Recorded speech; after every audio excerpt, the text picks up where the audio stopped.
से अनार, आ से आम, ई से इमली, ई से ईख, ऊ से उल्लू,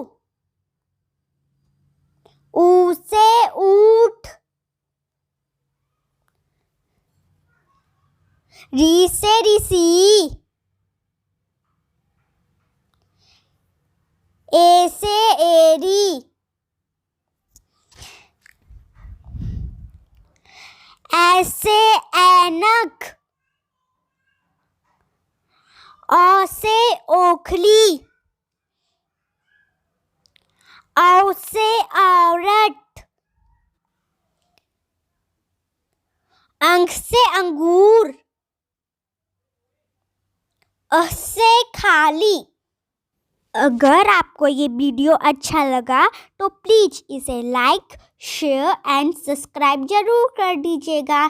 थैंक यू।